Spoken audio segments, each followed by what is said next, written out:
Welcome back to the shop. Today is a true treat especial because the Z4 is getting a brand new exhaust system.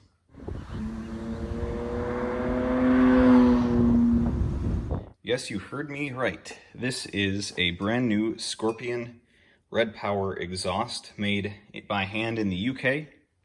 I ordered it almost 3 months ago, actually over 3 months ago now, and it finally arrived just a few days ago.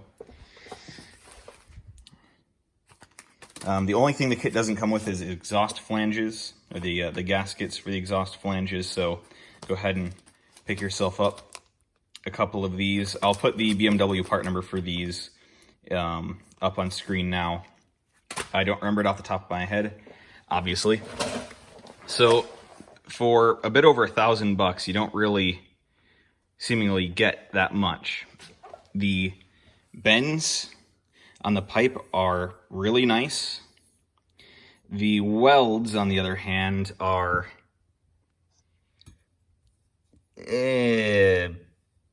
could be better. A little inconsistent at times, and some of this stuff looks pretty good. I'll say some of it.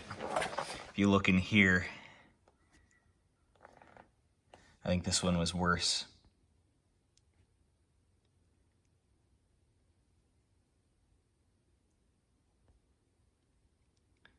Yeah, not so great on some of the welds in there, but the ones on the outside look all right. You got some slag bits there as well. So stainless, to my knowledge, is not, obviously it's not the easiest thing to weld, but it's a lot easier than some other materials. So I would expect the welds to have been a little nicer than that. But you know, it is what it is. So step one is to jack up the car and then take off the old exhaust, put in this stuff. They say in their book here, they quote 40 minutes for fitting time. I don't know in what world this would take 40 minutes other than a professional shop with a lift and guys that do this every day. That's the only way this thing is ever gonna take 40 minutes. A good shop could probably get this done in 30, but for your average home gamer, I'm gonna say 4 hours. Maybe more, maybe less. So the car is lifted up. Note that these are not bearing any load. Those jack stands up there are what are taking the load. I've talked about this when I was doing my 100,000 mile service. These are touching and under a slight preload, just so that if those fail, it doesn't fall on them. It does catch it more gently. In the back, I only have jack stands because I need room to get the exhaust out. So way back in the day, I'd say not even a year after I owned the car, this exhaust hanger broke after I brought it in for a pre-purchase inspection. So before I took it to a pre-purchase inspection, keep in mind it's a pre-purchase inspection after I bought the car. It was fine when I took it there. It was broken when I got back. I'm not blaming anyone. That's just the way it happened. So ever since then, I've just been holding it up with these nylon ropes, which, yes, I understand is completely janky and totally unsafe. Don't do this, but it worked for me for like 4 years. Just saying. So I have to do the exhaust, undo the exhaust hanger on the other side, undo 2 bolts in the middle, and then the 4 flange bolts up front. To show you that on the new exhaust here, I have to undo the 4 bolts that hold these on, undo the 2 bolts that would hold the resonator section on, and only undo this exhaust hanger because I take that back. This one is going to be the one that broke on my car, so I don't need to do that one. It'll just be this one that's over here. So I'll be right back. Well, with a surprisingly small fight, actually really no fight at all, and very little time, the original exhaust is out. You can see the 2 outlets here, transmission all the way back there. So with these studs, which usually people, these are seized on and you have to either use an impact gun or even use a blowtorch. I just got them off by hand with a ratchet. That's how not seized they were, which is excellent. I feel bad for anybody that has to deal with a blowtorch or even oxyacetylene. But since we have everything off, I figure let's give it a listen with no muffling system at all. It's straight off the headers, well, and the cats.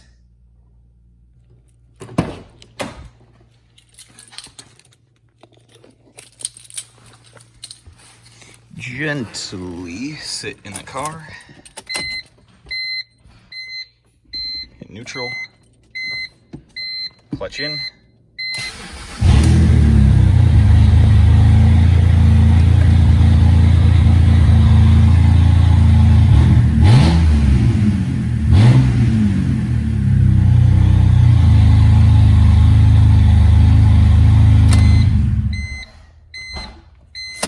That actually sounds quite similar to the way it did before, only a lot bassier, a lot deeper. It sounds, I know this is probably going to sound bad, but it actually sounds a bit like a tractor. Like an old, I don't know, 1960s International straight six or something at those low RPMs. But it still sounds pretty much the same once I revved it up there a little bit. So, pretty cool. So to get this exhaust off, there are 3 things you have to remove. First, what you have to remove is this strengthening. It's a strut bar that goes underneath. If you're working on the car, you'll know exactly what this is. There are 3 bolts, one up by the door, one back by where I lifted the car from, and this one is up kind of by the differential a little bit. And then there's a screw that goes in here into that plate, and that's an 8mm head on that one. It's a bunch of these. So the next thing you have to take off is this aluminum subplate.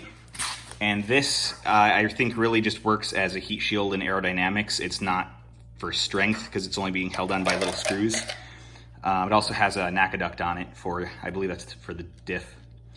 Or maybe it's for, heat with the exhaust. And then you have this strengthening plate that goes right around that part there and right around where the diff is. That has a few, look like M10 or M12 bolts in here.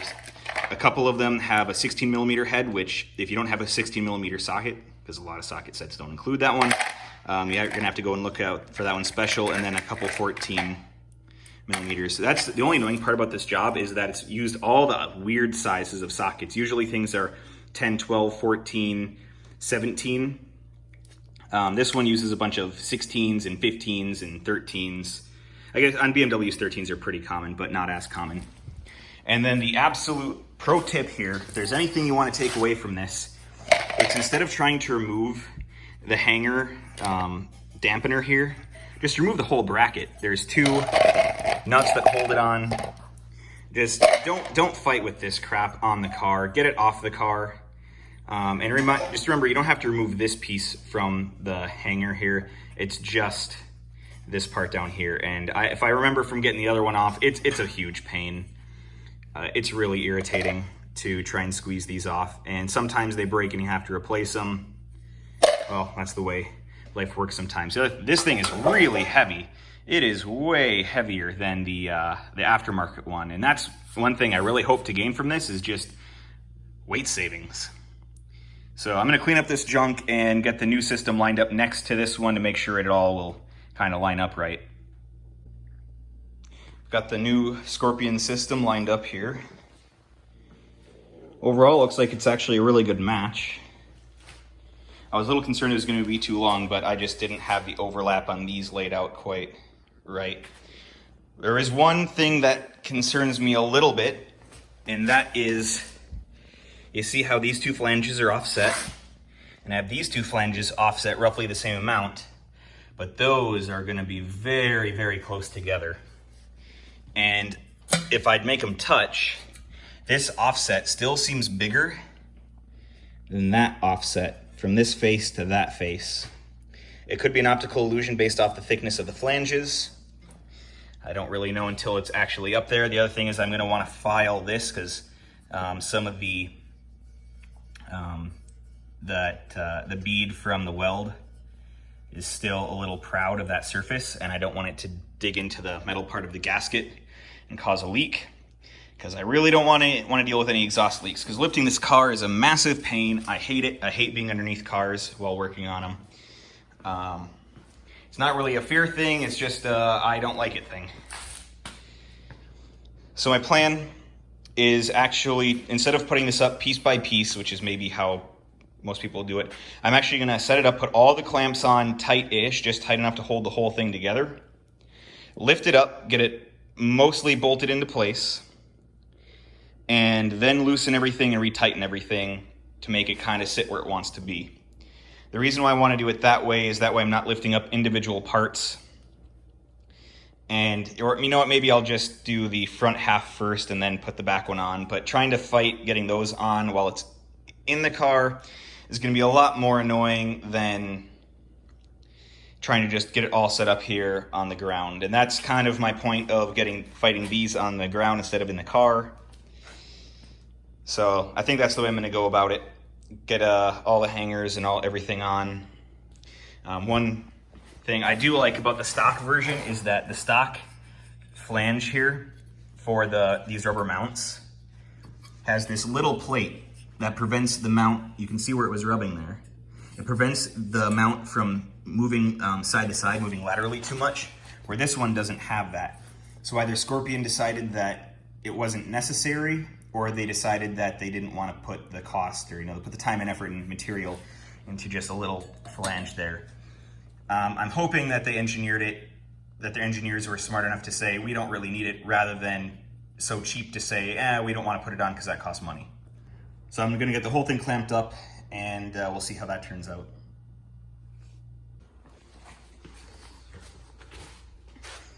I've got the first, or the rearmost 3 sections together. I chose to put the clamps to the outside, which would prevent them from interfering in the middle and facing down, obviously, so I can get at them. It may interfere with the side walls of the tunnel where the exhaust and drive shaft go, but I won't know until I get there. I also put some Blue Moly anti-seize, the really, really good stuff. This stuff is like 36 bucks for the tiny container here, but it lasts forever, and this is about as good as it gets for anti-seize. I don't know if it is the correct anti-seize for this application, but it's what I have and it's what I'm going to use. These clamps are stainless, but to the best that I can see, the fasteners are just zinc, and these, the T-nut part is just zinc, even though the strap is stainless. So just to prevent any headaches in the future, I figure it's a good idea to get that anti-seized up. Another thing I did here is I took my file to each of these flanges to make sure they're flat. This one was a lot flatter. This one took a little bit of work, but I do have a solid sealing surface all the way around now, and it's nice and smooth.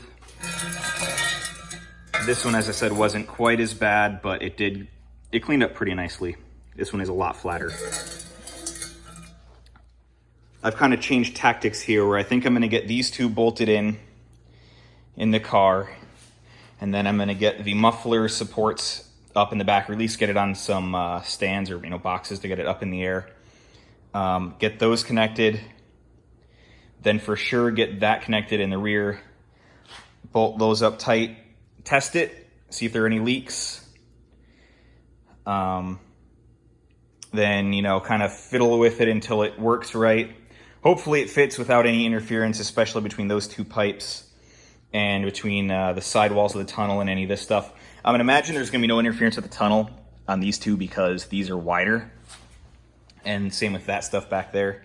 These two, I mean, the resonator here is wider than those clamps are going to be, but I just want to be extra careful to make sure that everything is going to work properly.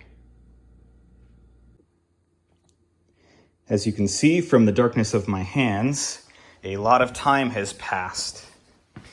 I ran into some problems, not unexpected. This pipe here does not fit very well at all. I had to drill out the holes for each of these studs because the studs were relatively too far apart and the holes were too close together. And drilling through, 3/8 inch stainless, not fun.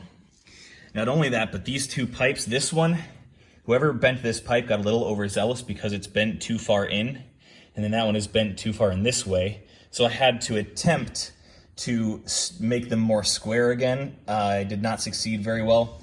So what I ended up doing, in this pipe on this side ended up being too long, so I cut off probably about, 20 millimeters, maybe a little less, maybe 16 millimeters. Ended up being probably twice as much. I took off twice as much as I really needed to, but it's still fine. So now, because that one was way too long compared to that one because of the way the pipes were bent. So then to get it all in, unfortunately, I did end up having to do it one piece at a time and build it up as I went back. And now the worst part of it all, this piece right here interferes with the anti-roll bar in the back here.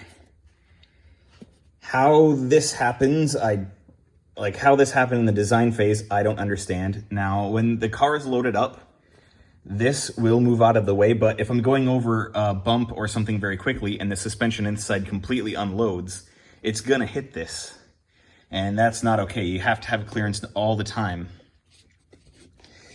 Other than that, everything there works pretty well. The exhaust hangers, they don't have anything at the end to keep these from coming off. However, it is pretty rigid, but you can hear that's hitting, and that's not cool. So I'm going to give it a test fire to see if it leaks, and if so, how badly.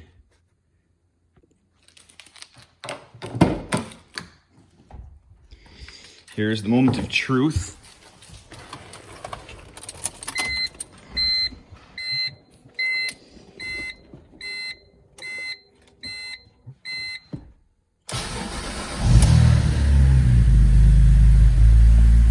Well, it's the quietest this exhaust has been for quite some time.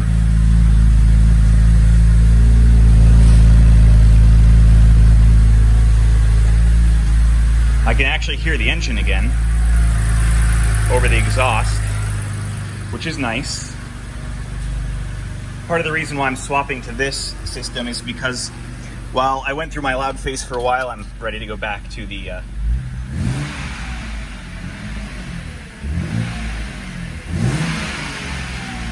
well, that sounds pretty good.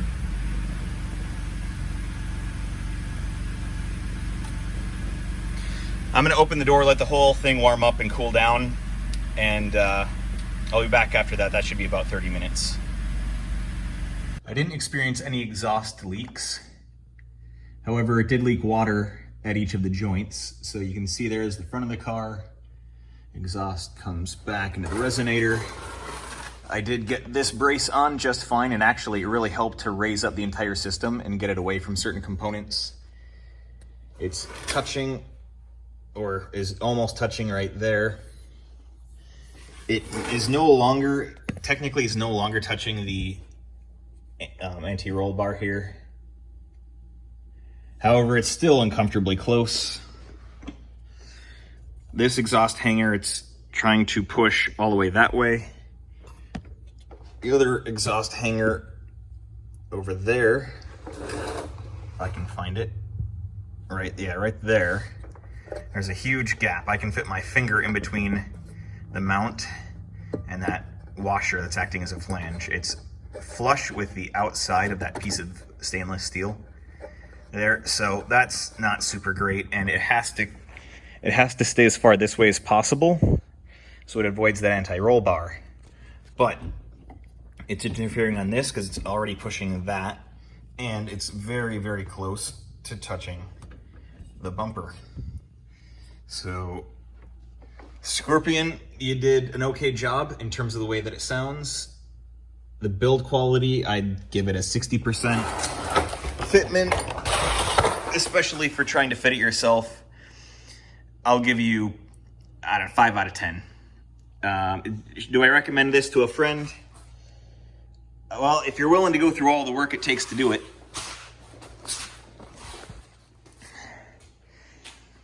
then sure, I guess. But man, it's a lot of work to get this thing in here. Unless you really need that extra sound, just keep the stock system in. It's just so much easier not to go through the whole, I don't know, the whole mess of doing this crap. It'll sound good, I'm sure, yeah, but it's gonna leak a lot more than the OEM system because, well, the OEM system is just one piece. As you can see here, one continuous piece. There's no place for leaks except for those gaskets, and as long as you get that good, you're fine. Because this is stainless, it's not gonna rust. I know a lot of people don't like OEM systems. I'm one of those people because they make them too quiet. But they are the best engineered systems, the best designed systems you're going to get, assuming they're stainless. So next is the aluminum belly pan and that bar. And then put the wheels back on. I decided to do a tire rotation at the same time because I was going to take the rear wheels off anyway to give myself more room, and same with the front. It just makes the whole thing easier. And at that point, I haven't rotated them yet this year, so why not, you know, flip them around.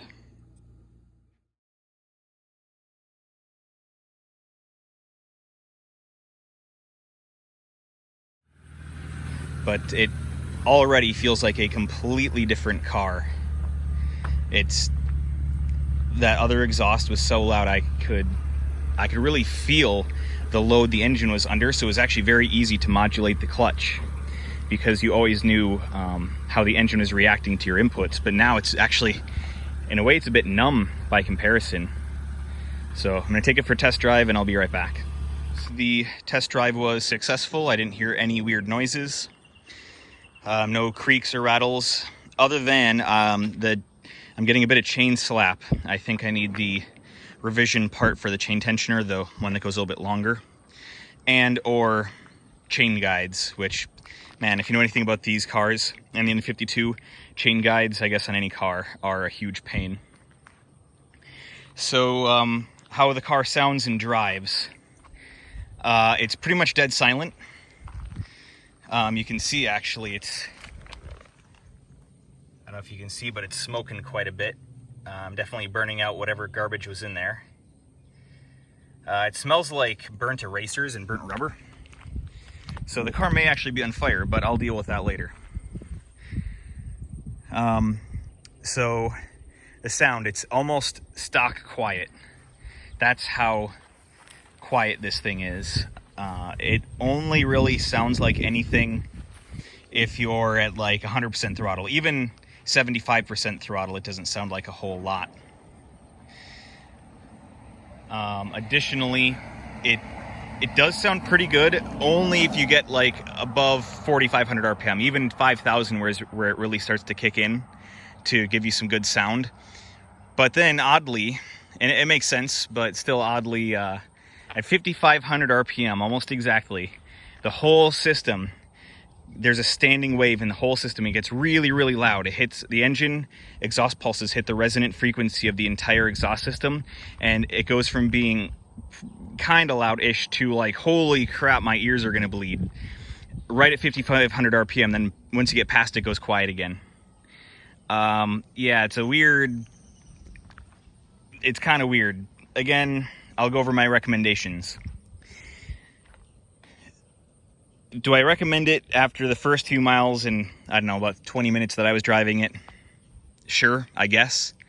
Is it worth $1,000? No, I don't think so. I don't have a lot of experience with the cheap eBay kits, but I can't imagine they're a lot worse than this. But if they are, if half the money gets you half the quality, then definitely get this one, because even half the money, half the quality, it's not even worth it. Do not attempt this. Do not buy this system if you cannot be adaptable mechanically, because as you saw, or as I guess you didn't see it because I didn't film a lot of this because I was too busy working on it. The passenger side, so the right side exhaust flange, right where it meets up after the manifold, I had to drill out the holes. I had to rebend the pipe. I had to cut the driver's side pipe of that same one because it was too far beyond. It was like, you know, that far beyond the other one. So I had to cut it off. And then it's, to my knowledge, it's still touching a little bit in the back on the sway bar. Not only that, but the muffler sits up higher and it touches the that waffle pattern embossed. Waiting for cars to go by. It was rubbing up against that heat shielding, so I had to kind of bash that heat shielding up. And then the two pipes, the really bendy ones that go by the axle, those ones I also had to push some heat shielding out of the way for. So really, if you really want this, make sure you're adaptable mechanically and can do it yourself, or you have a friend or two that can help you and they're adaptable enough to be able to work around any problems, because your problems are probably not going to be the same as mine. Or have a professional shop do it. And I think on the websites they do say you must have this done by a professional shop. Why they say that, I don't know, probably for legal reasons, because they don't want you working underneath the car and then you get crushed because you didn't lift your car up right or something like that. So yeah, I can tell you I already miss the old sound, the louder sound. This will be easier on me long term, and that's really all I have to say about it. I may or may not recommend it to a friend. That's what I'm saying. 5 out of 10 for the whole thing. Install, price, quality, all things considered. And also remember, it took me 3 months to get this. I ordered that system 3 months ago. So it was a slow ship as well. And that entire time I had no idea if or when it was ever going to arrive. There was very little indication from the supplier about where it was or when it was getting shipped. So that's all there is to really say about it. I mean, it looks kind of nice when you come around to the back here and you see Scorpion Red Power exhaust. Yeah, that looks cool and it sounds cool, even though it's as you can tell, it's slightly askew, but there's nothing I can do about that. So let me know your thoughts in the comments if you care to say anything. There really isn't a whole lot to say. It's an exhaust system. As you can tell, I'm a little underwhelmed, but you know, I just got done working on this thing for about 6 hours. Remember when I laughed because the instructions said it was going to be a 40-minute job? Yeah, right. That's why I laughed. So till next time, bye.